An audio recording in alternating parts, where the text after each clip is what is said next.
So I do not know what's going on in the ATP. I just don't have the bandwidth. So, wishing them luck.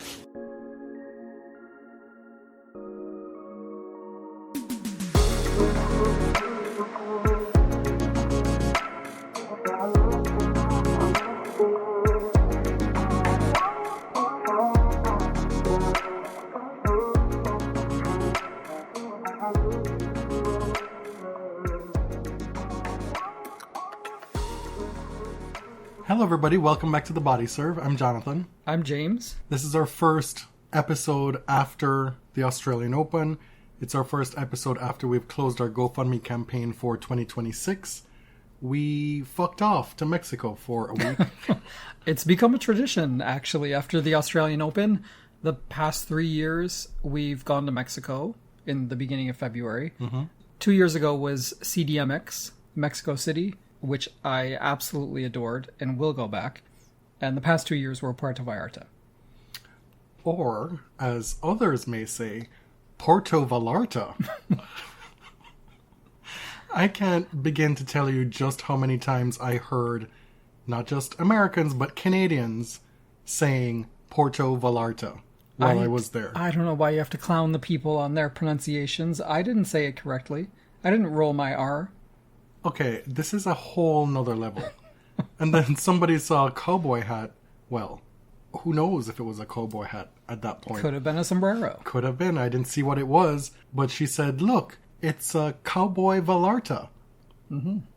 Okay. Let's not be too mean-spirited right off the bat. I will say, though, that the Puerto Vallarta airport is quite the experience. It is. So when you're in the Zona Romantica part of Puerto Vallarta, you're under the impression that it's like the gayest place on earth. And it's mostly men. Like, it's mostly gay men. But then you go to the airport and you realize, wow, there are other people here. And we are still, even in PV, a small minority. And you see all these straight people walking around in Zona Romantica and you wonder if they're understanding where they are. It's like, do you know? And what's going on around them. Do you know what goes on inside that club? Why do the fashions look like this in the storefront? Who is the target audience? How long is that inseam? I have to admit, I have always wondered, like, where do the gays buy these outfits? Because I guess I just don't wear them. And I found out. You bought one piece that was shorter than usual for yourself. Much shorter than usual. I challenged you to wear it around your sister, but you said you will not. You shan't. We'll see. Thank you again to everybody who supported us for this year's GoFundMe campaign. We are in the throes of figuring out our schedule. It just occurred to us after doing some cross-checking with our schedules and the calendar that the French Open is a real possibility for us this year. And we also have already found a cheap flight, like a super cheap flight. We just can't get tickets. So what you mean to say is that Paris is a possibility, but we need to find tickets to the actual tennis. Correct. And so we are asking if anybody listening has a hookup, has some kind of inside tennis link where they can procure tickets that we'll, of course, pay for. I just didn't know that there was a lottery as well. Yeah, clearly we've done zero preparation for this. This was not part of the plan. But there are a number of tournaments that are on the possibilities list. But Paris would be pretty cool. Yeah, it would make the most sense because, again, we get to knock off another slam off of our list. It would be the third that we've been to. Of course, we went to Wimbledon last year. We kind of just assumed that we'd go back to Wimbledon again this year. And so we weren't thinking about Roland Garros. And then, so now this has presented itself. We were thinking about Madrid. Yeah. Simply because it's a joint event. You get surprising more, coming from us. Right? Bang for your buck. And it's Spain. Love Spain. But there are no direct flights. The direct flights from Toronto start the week after the tournament ends. Oh, okay. And I can't do 15 hours. Oh, okay. We'll talk about it. I'm sure Feliciano Lopez, given the hours of really great PR we've given to his tournament, would send a few comps, don't you think? It didn't work with Uncle Ben in Charleston. No. We're thinking about Barcelona Barcelona. Tournament I've always wanted to go to, and a city that I love. Sertogenbosch. Random. Possibly Berlin again. We're throwing out international ideas for ourselves because we just can't quite bring ourselves to go to the US right now. Yeah, so it's no Indian Wells. It's not Miami ever again in my lifetime, but... Well, for you, I would make a solo trip back to Miami. I enjoyed my stay there, despite what happened with the logistics of the event. Right. You just like being in Fort Lauderdale. I do. And so if these were different circumstances, I would be in Miami this year. I would be in Charleston this year. As would you. We'd both be in Charleston this year. Totally would. It just makes it a little bit more difficult now to plan an overseas trip because who wants to make that trip for a weekend? We could make a 3-4 day trip to Charleston or Miami and have it not be a huge dent in our vacation time or what have you. But it's a little bit different. So the point here is that we're getting there. We're working on it. And if anybody out there has any hookup for Roland Garros or Wimbledon tickets, please DM us, let us know. We'd be happy to pay you for those. Yeah, the check's clear. The money's good. As a reminder, if you donated $100 or more to the GoFundMe, we will be sending you a postcard and new bookmarks, provided that you give us your address. And we may have it from previous years, and you can just send us a DM or an email just saying, address hasn't changed. That's fine, but we got a few return to senders last year, so yeah. I just want to be sure it's the right one. We're going to start sending those out soon. Our workspace where we normally do those is kind of a mess as it is. That happened as because, well. It's a first world problem. But... Listen, we get to the end of the Australian Open, we record the episode, we put it out, we think we can exhale. We're feeling like Whitney. Right, right like, then. Oh, I just have to do some laundry. A little shoop. And I go out to the grocery store in the middle of the afternoon and come back to the neighbor's door next door open and water rushing down the stairs. And, typically when people knock on the door, I do not answer. No. But after several minutes of persistent banging, I'm like, Jesus, what the hell is it? I look through the peephole, I can't see anything. The light in our outdoor entranceway is off. I'm like, okay, what's going on? I open the door and water is pouring from the light fixture, like in the ceiling. I'm like, oh, I see what's happened. Anyway, there was like very, very minor damage in our place, luckily. But those industrial fans that they run when a place gets wet? Mm-hmm. They had. Well, I know you do. That was more for the benefit of the listeners. There were at least 8 of them in our place. There were 6 fans and 2 dehumidifiers. I found out that's what those were. So we really couldn't use the kitchen or anything. Luckily, we had already planned this trip, so we left while that was going on and the landlord took care of it. But now the fans are gone, but there's a lot of drywall work that needs to be done, and stuff isn't able to go back to where it's supposed to be. Everything's kind of a mess. Yes. So that was slightly annoying. That said, we will be doing those postcards. Oh yeah, that was just a little bit of an excuse. We're sitting at the table right now. There is room to work. Okay, we'll get it done. While we were in Mexico, we watched the Super Bowl halftime show. This is the second time that this has happened to us. Yeah, when we were in Mexico City, we got to see Cowboy Carter on TV, obviously. We were in that hotel room, and you randomly said, exasperatedly, there's no act 2. It's not going to happen. Isn't that what you said? Yeah, like probably the day of. Like an hour before the announcement. You were so mad. Oh, wait. And then all it was a commercial, right? Mm-hmm. She did a commercial and she dropped the 2 singles. Yes. And so I associate that Super Bowl with Cowboy Carter. This year, of course, Bad Bunny performed. My family is Patriots fans, so I knew that they were in it, but I did not know who they were playing.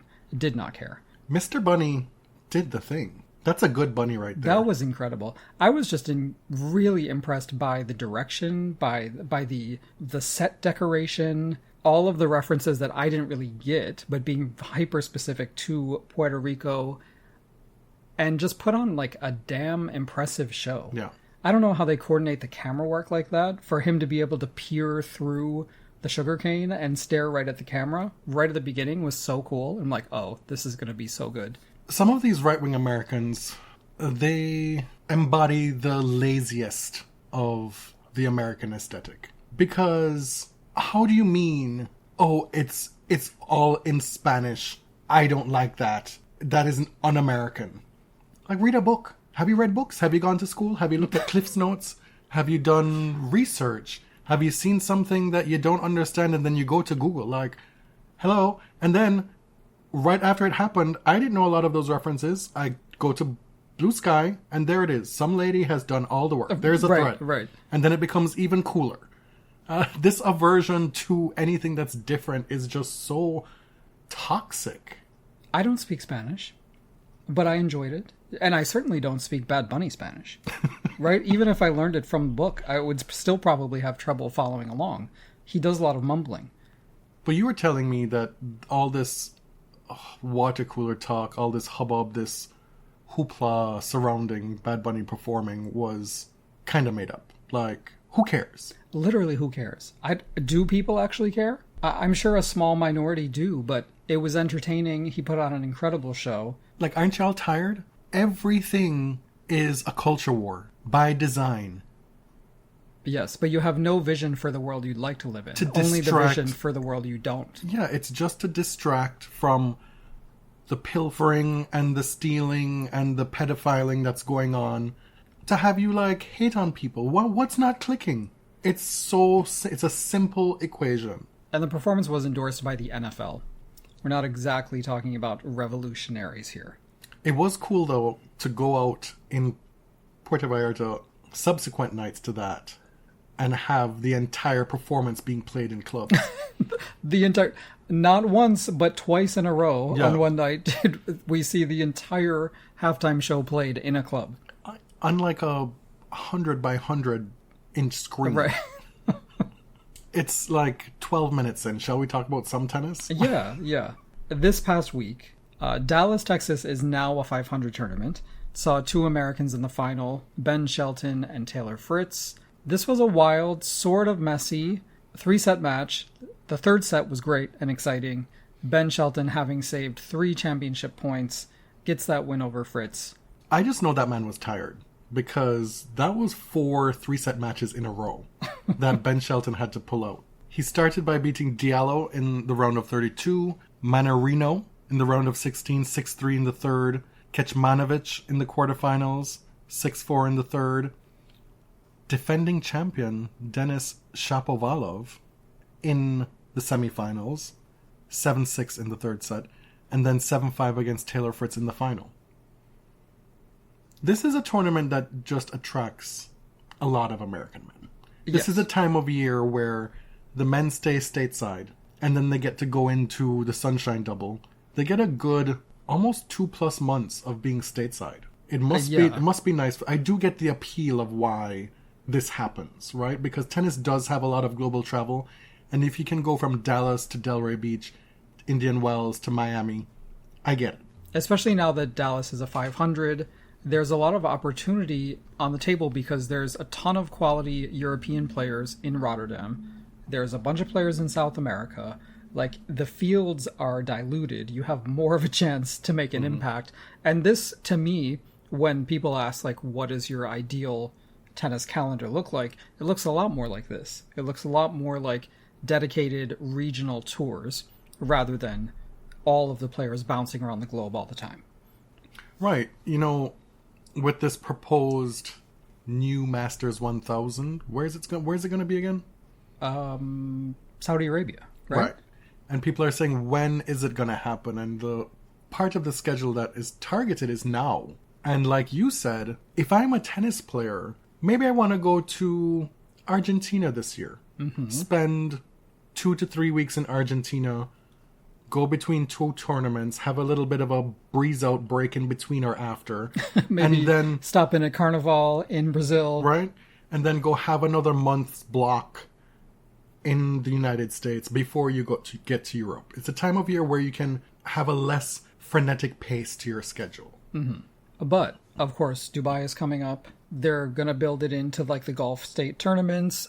And the Golden Swing in South America is the one that's going to be on the chopping block, right? They're going to have to argue for why they exist. And the crowds are a huge reason why they should continue to exist, because they get some of the most energetic, supportive crowds on the tour in the middle of February. How many titles has Ben Shelton won now? Do you know? Do you know the answer? I don't know. No. Guess. 3. 4. Okay. That's close. You mentioned the South American swing, the Golden Swing. Francisco Cerundolo finally won his hometown tournament. He had previously been a finalist twice in 2021 and 2025. This time, he beats Dardari in the final. Mm-hmm. One of the handsomest finals you could possibly cook up. Both of them on my list at the end of 2025. And they were both hamming it up after the match. Being all cutesy, all demure. In Rotterdam, Alex de Minaur beats Felix Auger-Aliassime in the final, 6-3, 6-2. Felix called for a medical timeout at one point in that match. I don't know if that had anything to do with the result, but it was one-way traffic the entire time. Felix reached his second consecutive final, this after last week in Montpellier. This week he beat Bublik 1-2 in getting to the final against de Minaur. That was a semi-final in Rotterdam. De Minaur, like Cerundolo, had reached this final 2 previous times. This was his 3rd shot, but they were all consecutive for him, losing to Sinner and Alcaraz. Felix is the indoor king. Oh, yes. Period, point blank. I mean, nobody's out here doing it like him, outside of maybe Yannick, on indoor hard courts. Right. And he's continued his upswing, his uptick from the US Open last year, where he made the semifinals, ended up qualifying for the year-end finals, cramped in Australia, lost first round, had to retire in that match, but now he's back, winning in Montpellier and making the final again in Rotterdam. Justifying his ranking. We saw this output from him at the start of last season, and then he fell off a cliff. So we'll see how he manages to right that wrong this year. Most of our time spent on this past week is going to be devoted to Doha, where the women just played a 1,000 level tournament. Karolina Muchova winning her first big title, and her first title of any kind since 2019. This has been a story that has dogged her for years because she's a fan favorite. People see her game as, beautiful, of course, is the word you hear, but too formidable not to be winning titles. To be clear, she's been mocked repeatedly for having only won one title. Right. It's a crazy and stat. Going deep in Grand Slams, reaching other big finals, and just not being able to come through. It's one of the crazier stats in tennis, or it was at least, that this woman had only won one title. Surely, there must have been a 250 somewhere. Something she could have vultured along the way. Right. For it to not have just been one Degi single solo title. In 2019. No less. A 250, the Korean Open. And that was it. And we've seen her blossom as a player since then, but also deal with some near catastrophic injuries. But she's had stretches of great play where she probably should have snatched a few. A lot of times she got injured, and by the time she came back and was starting to really get into the flow, the injury bug would hit again.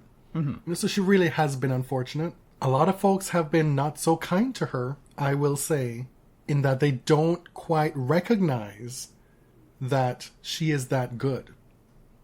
Yeah, but I get it. I think a lot of people feel resentment about that beautiful tag being applied to her because, we've been there, right, as detractors of certain players who were seen as aesthetically pleasing, when that's such a subjective way to describe an athlete. Right, but that had to do with Federer, but he was just winning everything. Justin, and, and it's a way to separate this beauty and grace from the more rugged, athletic, primal version of other athletes. And I say that in a highly critical way, not taking that at face value. See, but I've never seen that for her because I see her and I see Jock as well. I see somebody who is working hard. Not that the others don't, but I don't think that you can beautiful... actually see it. But I do understand the resentment, and especially when other people's favorite players are constantly talked about as having like a hideous, ugly workhorse game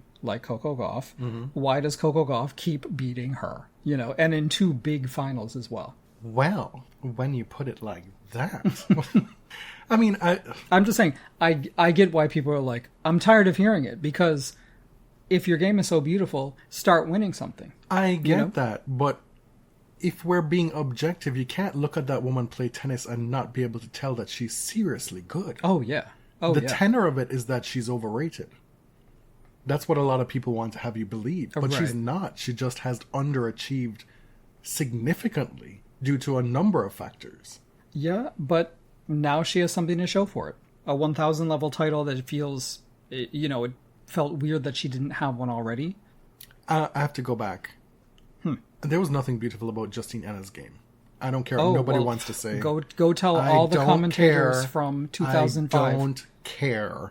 And I know there are a couple of listeners who are big Justine fans. And I've probably just outed myself as I hate her.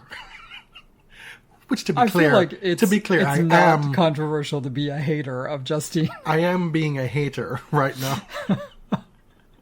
But beauty is subjective. It sure is. And as you know, I do not like one-handed backhands for the most part. I'm not a completely a hater of them, but I'm not enamored of them. Vicky Mboko, let's talk about her a little bit here. Because she continues to hatch and she continues to snatch. I don't think we can say that she's hatched fully yet. She's still so young. She's still hatching. Yeah, I mean, she won Montreal. Yes. She's played something like 6 1,000 level tournaments and reached the final in 2 of them, which is insane. She only just started playing majors in May of last year at Roland Garros. I mean, people are impressed by her power and the way that she competes. And these things at her age, at 19, I think are only going to get more impressive. The way that she was able to face off against Rybakina, like very, very few people have been able to in the past few weeks, is really... that's intense. That's really impressive. Let's get into it. Starts off by beating Boskova, straight sets. Vera Zvonareva won a round here in singles. This after making the semifinals in doubles in Australia. This lady's back. 40 years old. Back again. Vicky beats her 6-4, 6-4 before taking out Andreeva in 3 sets, third set tiebreak.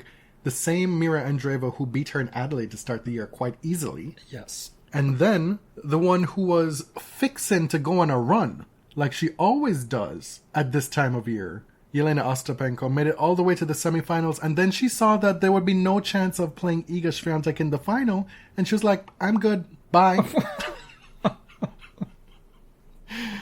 Vicky beat her in straight set 6-3, 6-2 before losing 4-6, 5-7 to Muchova in the final. Yeah, coming off those 3 really difficult matches. I mean, Ostapenko was straight sets, but Andreeva, Rybakina, Ostapenko, you're getting a totally different look in the final.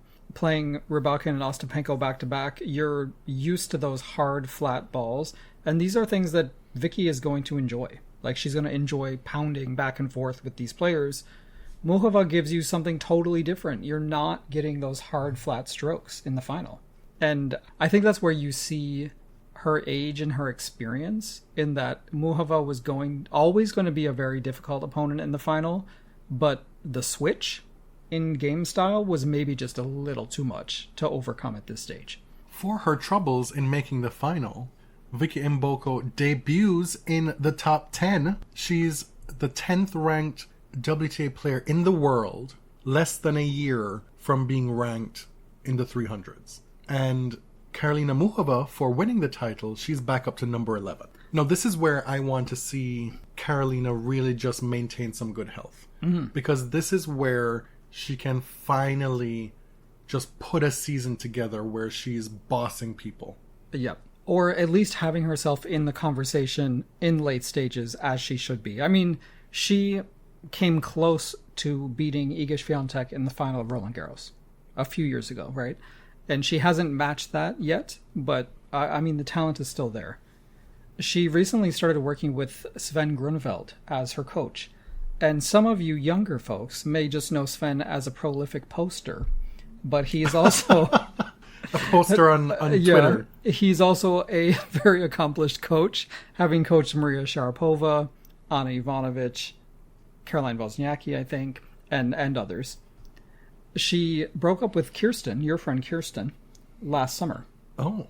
Yeah, Flipkins. Not broke up. I'm not outing her like Rebel Wilson did, but I'm just saying she parted ways with her coach, Kirsten Flipkins, in June of last year. I feel like you said a lot there without really saying a lot. I'm not... Without I don't trying have, to say I don't a lot. have any inside information. No, but it seemed like you were saying a lot. I'm saying the reason that I've said in the past that Rebel Wilson should be banned from all tennis events is that she outed a player in her memoir. And it was very obvious who she was talking about. Now, I don't even know if Karolina is queer. Like, I have no idea. But yet you keep talking about it. But Rebel alleged that in her memoir.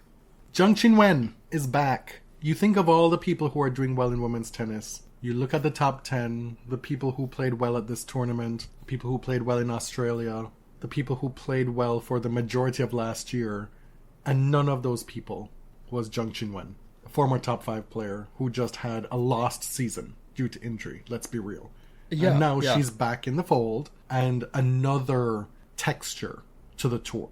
She did play, like, from the spring up until Wimbledon, then had another big break, played in the Asian swing, and her last tournament was Beijing before coming here. And the way that she played Elena Rybakina, especially in that first set, is insane. Like, having come back to tour so recently and challenging Rybakina like that was extremely impressive. What must somebody like Sonia Kenin think about the WTA? I have no idea what that woman thinks about anything. Because this is somebody who won a major, made the final of another, and is just in the wilderness. She's like, where's Garbiñe? I know I can beat her. Watching all the women come by and go and ace her. To me, that's crazy. The acing stat. How are you a major winner, a counterpuncher even, and you are utterly inept at returning big serves to a truly impressive degree? It just doesn't make sense to me. She's way too talented for that. My point in mentioning her was the depth in the WTA is so crazy that this was somebody who was able to crest at one point and may never again. Because... It may just hover around the number 32 seed in slams. But Zheng beat Kenin and Parks in 3-set matches before getting to Rybakina there. I believe before the season started, you said Maria Sakkari was going to have a little bit of a renaissance. Did I? Well, maybe. Or no, maybe I said the opposite and you said no. I don't know. I've been trying to avoid talking about that lady. I could have just made that up. I think maybe you saw Courtney Nguyen skeet about it today, saying that she had said that. Perhaps. I'll give credit where it's due then. Sakkari beating Iga Świątek here. You pointed out to me, it feels like it's been quite a long time since Maria beat Iga, but you pointed out that their head-to-head is actually 4-all.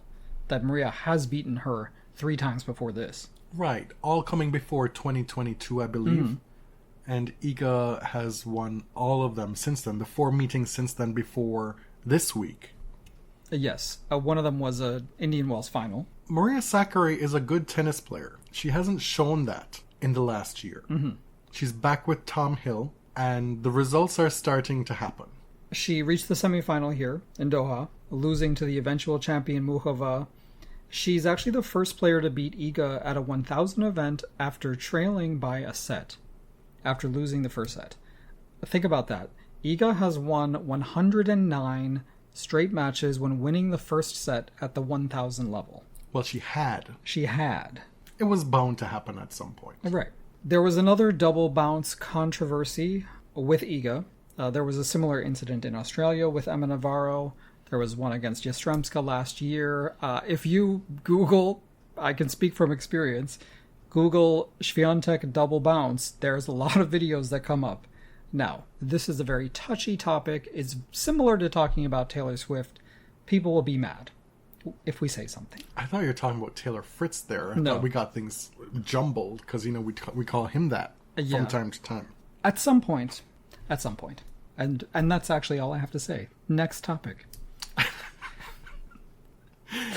No, listen. I'm beyond being outraged about this stuff. Not outraged, but it's sort of funny at this point because I actually quite like Iga Świątek, and I know that some of her fans are fiercely protective of Iga, and if you intimate that there is a a sportsmanship maybe gap, they will hate you forever. I mean, we've had a few come for us over the years. Definitely. And maybe some of those were deserved, honestly. Right. I would just like to state that for most tennis players, my relationship with them is going to fluctuate. Right. Unless you are one of my all-time faves, I'm not going to stand you through and through running up that hill the entire time. It's just not going to happen. There are going to be things that I don't like that I'm going to need to take a pause from. Right. There have been things in the past with Iga that have made me take a break. I'm not in that place right now. I'm back to really enjoying watching her play tennis, and I tend to rally behind people who have gone through difficulty and are now struggling and trying to make their way back. Mm-hmm. And so Iga's been through some stuff. I'm enjoying watching her trying to get back to where she was. Interesting. What? Oh, nothing. What's interesting about that? No, I agree. I mean, I'm generally rooting for her. I think it makes sense for Iga to be at the top of the sport. If anything, if nothing but that it makes sense. That I think she is the best. Purely and simply, she is the best. Well, we've seen what the alternative is. We've seen it, and we don't like it. Right? No, but this is just funny. The double bounce thing is funny. Because at some point, it's like, girl, what are you doing? Like, is it genuinely something that has to do with her racket grip or something that she can't really figure out? Or I'm not a tennis expert here. Technical stuff, you're coming to us for that? Go somewhere else. Right. We are not those people. I haven't played tennis in years at this point. Partly because of your bad back. Oh, right. And so this happened at 5-3 in the third set against Sakkari. The umpire didn't catch it. Sakkari requested a video replay, and that's what decided the point. In the replay, it was very obvious. Slowed down, it was extremely obvious that it was a double bounce before Iga hit it. Iga did still win the game after losing that point, and managed to get to 5-all after trailing 2-5 in that third set. So this didn't decide the match, right? I'm not trying to say that. I'm just saying other tennis players are generally quite kind about it.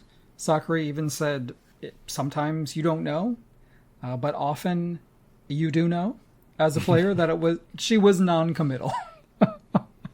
It's just and I'm very aware that players are not required to concede points. This is the umpire's job to notice these things. It was just funny. So that was this week's tennis. Tennis. Was that a Williamsism? That was a Williamsism. And we'll get to her in a little bit, Miss Jamaica. But last week we mentioned that Felix won in Montpellier. He beat Manarino to become the Canadian with the most singles titles in the Open era with 9. That's one more than Milos Raonic. Of course, 8 of Felix's 9 ATP titles have come indoors. In Abu Dhabi, Sarah Balak beat Alexandrova. Now, I was so close to picking Balak again to break out this year. And I'm so mad. You picked her for 2025, I think, right? Or 24? I had her name written on my paper and I just never said it out loud. I'm so mad about it. It doesn't count. It doesn't count, I get it. But, y'all know I've been saying this. In Ostrava, Katie Bolter beat Korpach. And with de Minaur winning this week, this marks the third time in their collective careers that both de Minaur and Katie Bolter, who are engaged to be married, have won a title either in the same week or a week apart. Yeah, it's like almost the third time. Two back-to-back weeks rather than the same week. It was last year when Alex won in Mexico. Did he win Acapulco or something and then flew overnight to go watch her win her match? San Diego? Yeah. Mm-hmm. And then in Transylvania, hometown menace, hometown retiring menace, Sorana Cirstea, she beats Emma Raducanu 6-love, 6-2. I mean, this lady is going out near the top of her game. She is going out with a bang. I'll say that. Archie Fils is back in tennis. He's back with long hair. He's been gone a while. This back injury is highly concerning. He pulled out. I thought you were going to say highly contagious. Oh, highly contagious. Well, our dog and myself got a back injury around the same time in the lumbar vertebrae. So maybe it is contagious. Were you on crate rest for 6 weeks? I should have been. But Artu pulled out of the Australian Open but said, wait a minute, I'm still coming back. I'm just not ready for this big tournament. So he is back playing. Zheng Qinwen is back, but a ton of withdrawals over these first few weeks of February, which is predictable. Do you remember when we talked about Owen Lewis and how he was asking all these American tennis players in Australia what they thought about the U.S. political climate? Yeah, that got some comments on Spotify. Our take on it. It did elicit a 1-star review as well. Oh well.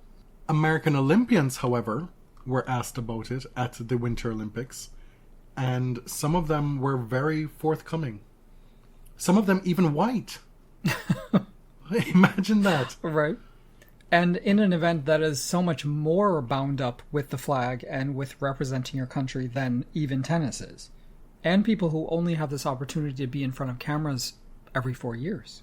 This isn't really related, but it has to be mentioned. Brad Gilbert had a truly red flag-ridden string of tweets about Bad Bunny and the Super Bowl. Mm-hmm. Like, this shit was so cringe and bad. It wasn't just one, it was several. In Super Bowl week. More than 2? More than 2. I only saw the 2. Several. It started with him saying, I don't know anything about Bad Bunny. Beyond absurd that a legendary Bay Area band isn't performing at the Super Bowl. Heck, you could have had 3 to 5 great bands for a tremendous show. Red card to the organization that forgot the Bay Area roots. That's how it started. Mm-hmm. You know, Green Day did open. He wanted Metallica. And I just gotta say, be so for real. Nothing against Metallica, but they are not playing the halftime show. I mean, these tweets were ratioed like you've never seen before from somebody in tennis. Brad is undeterred. Brad is the author of Winning Ugly. He didn't care. He went on to say, sorry, what is this bad, not worth of Super Bowl, not my cup of tea. Now that's the Brad I know. Tweeting in a language adjacent to English. But yet he can't stomach the Spanish of it all. No. Goes on to say, I tried to be open-minded about Bad Bunny. This is just really bad. Could have been in legendary halftime Bay Area rock. Instead, just straight red card for decision makers. Mm-hmm. See, that's how I know this isn't bad faith, because you can't actually watch that and say it's bad. You can say, I don't really like it, it's not my thing, I don't get it, I don't like salsa, but to say it's bad, that's just, it's a lie. Right, and then here is the mea culpa, but not really a mea culpa. Says, just went for a nice early morning walk on the beach. Seemed appropriate we listened to Bad Bunny. So people are capable of learning. Is that what that is? I don't know. I mean, he said, I don't know anything about Bad Bunny. It's like, information has never been more available and more free, Brad. Go learn about Bad Bunny if you don't know who he is. He's literally the biggest pop star in the world. I bet you he knows Volare. Oh. That's not English. The very first winner of the Grammy for Record of the Year. Did you know that? And Nel Blue di Pinto di Blue. Didn't sound like that when Mariah was singing it. I thought it was lovely. Her tone was amazing. Yeah. But the pronunciation was lacking, I would say, in spots. Wow. And her mother was an opera singer. Mm-hmm. She looked stunning. Mm-hmm. Like, incredible. I know that the haters don't like that she looks slightly inanimate. Which is true. As a lamb, I will not deny it. It is true. She is quite stiff. But we need to understand that Mariah is somebody who has been diagnosed with bipolar disorder, and we don't know what her medication situation is. Right. That could be a huge factor and a part of it. And just let the lady live. You know? Mm-hmm. She's out here maybe not singing live the majority of the time. No, but when our legends pass away, you treat them like trash during life, and then it's when they're dead. Oh, she has no business being dead. Not like, Whitney. Whitney. Well, we remember what you treated her like when she was alive, so just remember that. we should probably tackle the comeback. The alleged, impending, possibly comeback. We have avoided this for so long.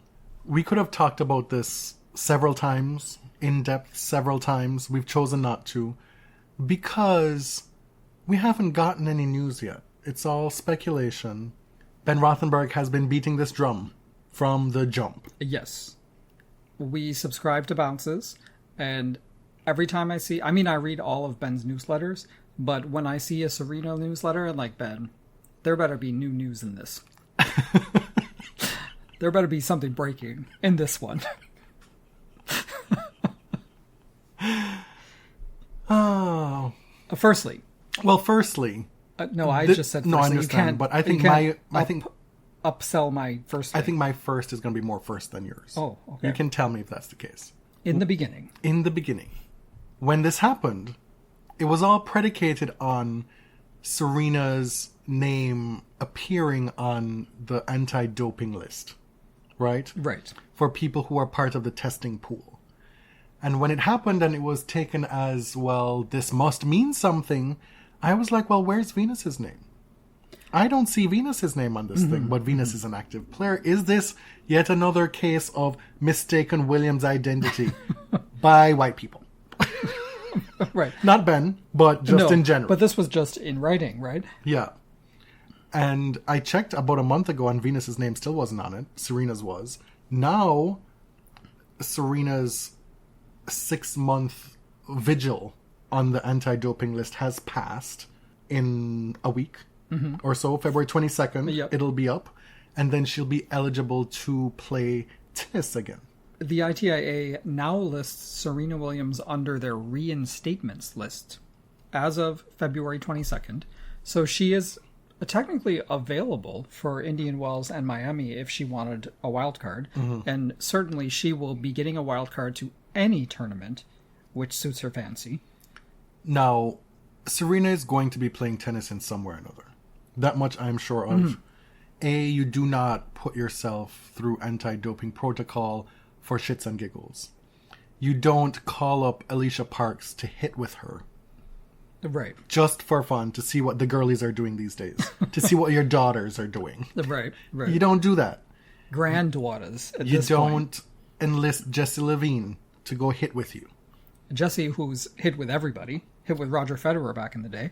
Serena has been plugging these GLP-1s that are... What is it?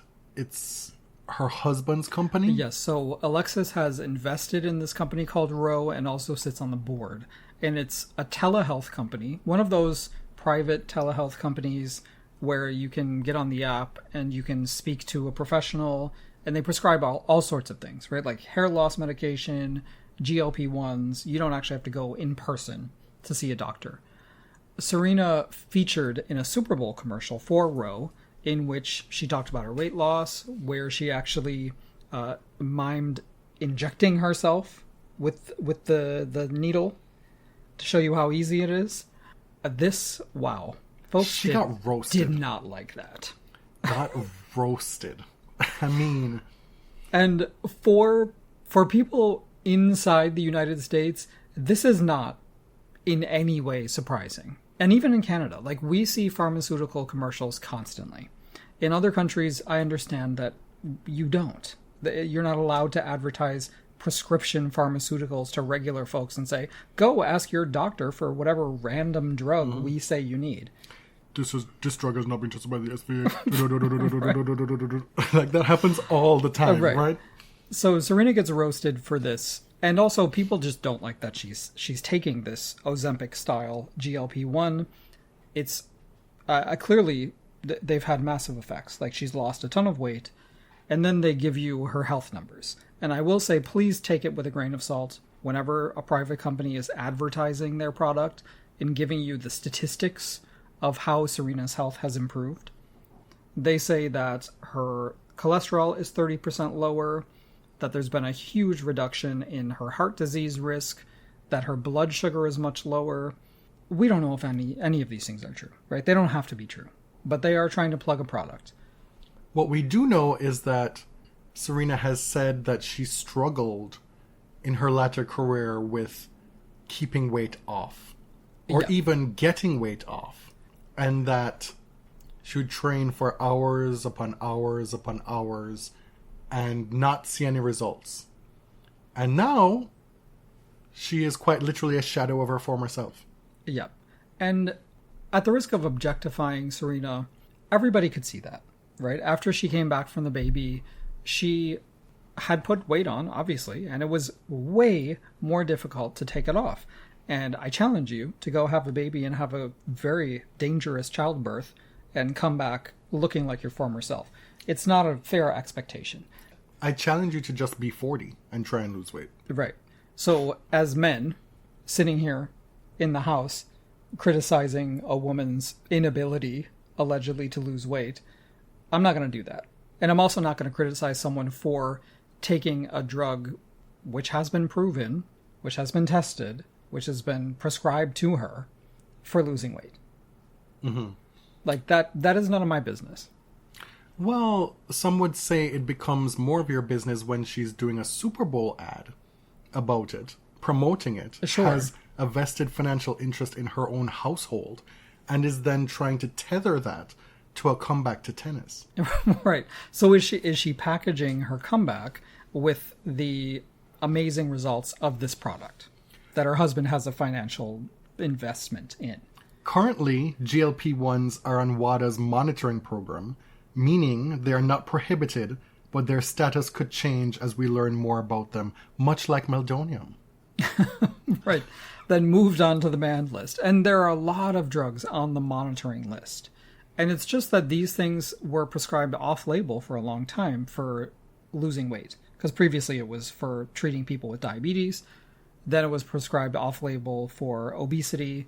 And, I mean, the effects are pretty amazing. You can see it. A lot of people are rightfully critical that this is sort of the end of body positivity and saying that that was only... Now that people have the ability to lose weight using these drugs, that everybody is beautiful was simply a myth. It was a holdover until we could actually lose weight, right? That skinny was always beautiful. And I mean, I totally understand that. It's also not something that's accessible to everybody. Mm-hmm. Because it costs money. Alicia Parks confirmed that she's hit with Serena and that she's, quote, in great shape and, quote, would kill it on tour. Yeah, apparently Serena does not do NDAs like Beyonce. Or maybe she asked Miss Parks to talk up her chances. I don't know. But there's a lot of information coming out that I was surprised to hear people talking about. Are you excited about this?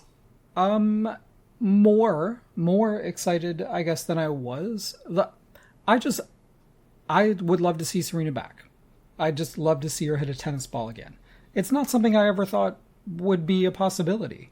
Right, this is the thing. People will put expectations on her. She will have expectations of herself. How do those line up or differ from your own expectations? Mm-hmm. For me, like you said, I would just like to see her play tennis again. Yeah. It's like watching Venus right now. I don't expect Venus to win. If Venus wins, great. If she plays well, amazing. If I get to see like a set of tennis like I saw in person at the US Open against Karolina Muchova last year, incredible. Those are priceless moments that I never thought I'd ever get again. It's a moment to hopefully step back and enjoy and not do too much, which is where my trepidation comes from with this whole process. I'm not ready to have to live through covering Serena Williams again and what that entails in totality. I am, just because Serena's interesting. But the people who talk about her aren't. Well, that's true.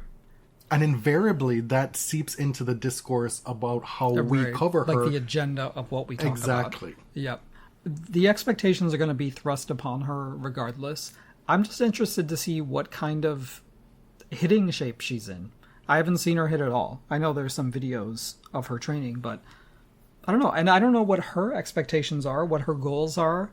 I don't know if she wants a full return to tour or if she wants to, like, win some doubles titles, which, remember, one of the most decorated doubles players of all time, alongside Venus. Does she want to just play enough matches to spike the stock price for Roe?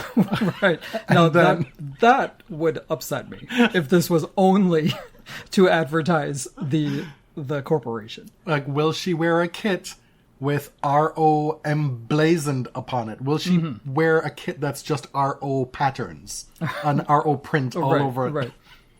Jack Draper shaved his head. I don't even know why this is an item on the agenda. We all know what that means. Do we? We do. Well, what does it mean? Why would a male tennis player with a receding hairline buzz their head? Why? Why would they do it? Tell us. Don't be coy. Well, Istanbul was Constantinople. This is on like Spice. And now they have... Kylie Jenner was Tiger Pum Pum. Exactly. And now Constantinople has hair transplant facilities. So you're... I mean, I'm not talking about Jack. I'm just saying it's a really interesting fact about Istanbul, Turkey. Sir. Be for real. Let me be clear. He doesn't need it. He doesn't have to do it. But that is usually the move. Well, we know he's in the midst of some time off. So that's what you think, huh? I do, yeah. Okay. It wouldn't surprise me. I mean, like, hair loss is caused by testosterone. And he has a very masculine jaw, you know. I wouldn't be surprised. You're saying he has too much testosterone in his body. Coursing through his veins. That the follicles are just falling out. Right? And back in the day, men just used to go bald. And that was that.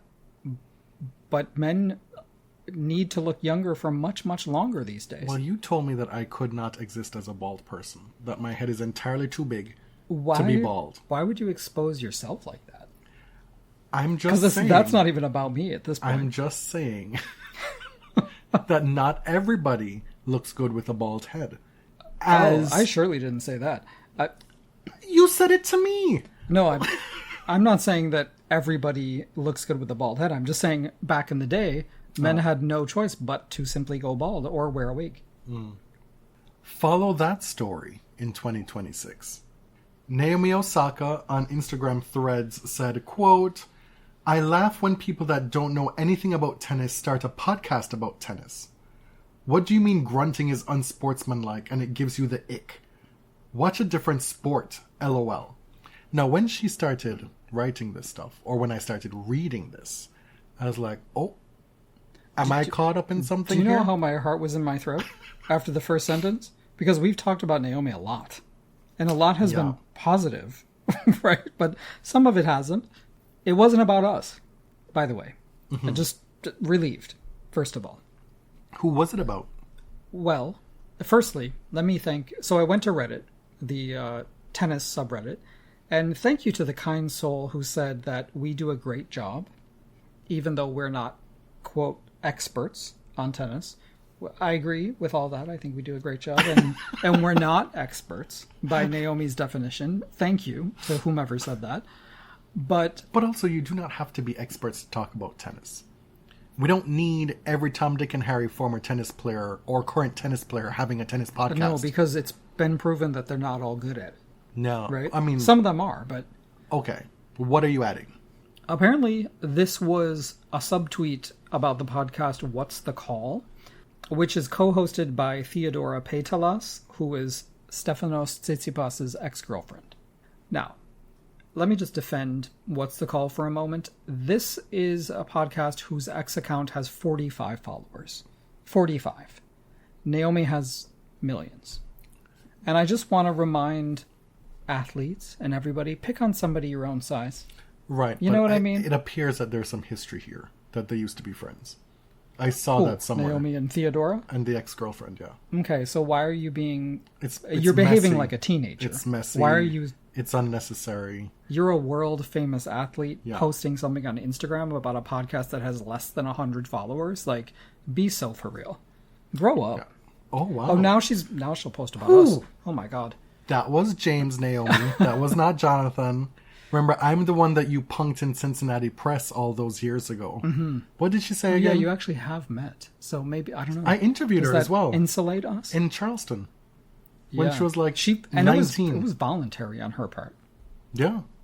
So, What did she punk me with? What was it again? oh, it was like, I don't know. It was that They were year supposed where... to use like stupid phrases and pass them off as serious. Yeah. That year, all these players were coming into press and you'd ask them a question and then they'd start talking about some mumbo-jumbo as part of a serious answer. And because of who she is, people thought she was being serious. This play-like youthful wonder. It was cute, I guess. Destanee Aiava has announced her retirement at the end of this season. And in her retirement announcement, she went off. Yeah, some of the highlights are, I want to say a ginormous fuck you to everyone in the tennis community who's ever made me feel less than. Fuck you to the people who sit behind screens on social media, commenting on my body, my career, or whatever the fuck they want to nitpick. And fuck you to a sport that hides behind so-called class and gentlemanly values. Behind the white outfits and traditions is a culture that's racist, misogynistic, homophobic, and hostile to anyone who doesn't fit the mold. Well, And that's on that. I feel like that could be a thesis statement for like, us. why did we need 10 years of doing this show? Like, she just summed up so much of it. Hit straight at the heart of it. Destanee is somebody who's known to be a straight shooter. Actually, over the past month, she exposed this stalker troll on Instagram without hiding their username. Thank you, Queen. Because they always protect this person's identity. As she should. Right? You're out here talking out of pocket, catch some strays. She said, if you want to hate on somebody, hate in private. Text your fucking loser friends. Period. Do I always say, keep it in the DMs? Like, I know that people talk about us in the DMs. That's none of my business. Mm-hmm. I don't need to know.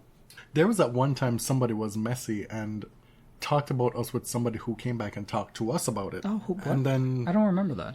Oh, we're not going to say that on air. Well, yeah. It's been on site ever since for me. You know I don't... I hold grudges like nobody's business. Yeah, and you're not afraid of awkward interactions. I am not. I thrive, in fact. Because, listen, think about it. Both of you are awkward, feeling awkwardness in that moment. Why should you lose that But game? one party is guilty. Yeah, but why right? should you lose at that game? You Okay, know? yeah. I get it. Destanee also revealed over the past few years that she's been diagnosed with borderline personality disorder, which was originally named because it was believed that it was on the border between neurosis and psychosis. Now we have a more sophisticated idea of what the disorder actually is, and it's characterized by a few things. Do you mind if I talk about this for a second? Do I mind? It's on the agenda. I know you're going to do it. There are a few symptom clusters, as they call them, including high impulsivity, unstable or poor sense of self, mood disturbances, and problems in relationships. And Destanee even said that she acknowledges and understands that BPD is often caused by trauma in early life. And people with borderline personality disorder, and I believe Winona Ryder's character in Girl Interrupted had borderline personality disorder. These people face high stigma typically because the general public doesn't necessarily associate their disorder with trauma in the same way that you would with people with PTSD. And they also often deal with rage, emotional disturbances, a fear of abandonment that causes them to push people away in relationships. So it doesn't engender the same sympathy from a lot of folks. And in 2022, just a trigger warning here, she shared publicly that she had planned to die by suicide, but strangers intervened and literally pulled her away from the act. So she's someone who's been seriously open about mental health struggles, who has, kind of put the problems of tennis out there for just people to look at, just to view the ugliness. It's so rare that I don't think it's ever happened before. It's that rare that somebody announces their retirement and speaks like this. Right. And you should resist the impulse to dismiss her, to not take her seriously, because it is so out of step with what you're used to seeing and hearing from athletes when they retire. This is somebody who's been through stuff, who continues to go through stuff, and because of those experiences, she's able to view tennis and talk about tennis in a way that the more privileged can't. Yep, she's speaking as a Pacific Islander woman from Australia, and I'd be curious if someday she expands on these kind of accusations about tennis's racism and homophobia, because we know it exists, but I'd be curious to hear more about her side. As far as her career, she won 10 ITF singles titles. She made 8 Grand Slam main draw appearances. Last year, she qualified for the Australian Open, and then she won a match against Greet Minnen, took Danielle Collins to 3 sets in the second round, and that was a pretty big breakthrough for her in Australia. Got a lot of positive coverage about that. Wishing her a fabulous final season. Mm-hmm.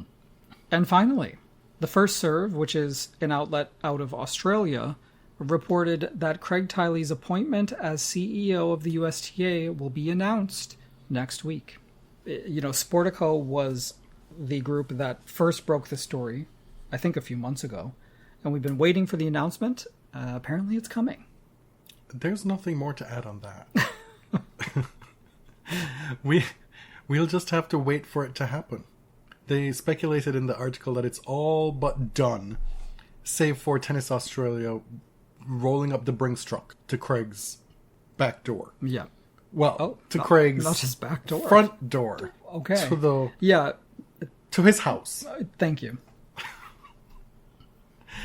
That brings us to the end of TBS 411. The 400... What's the 411? One of the foundational R&B albums of the 90s. Yeah. 411 Body Serve episodes. My name is Jonathan. You can find me on Blue Sky at Tennis John. I'm James at ElliotJMR. 2 L's, 2 T's.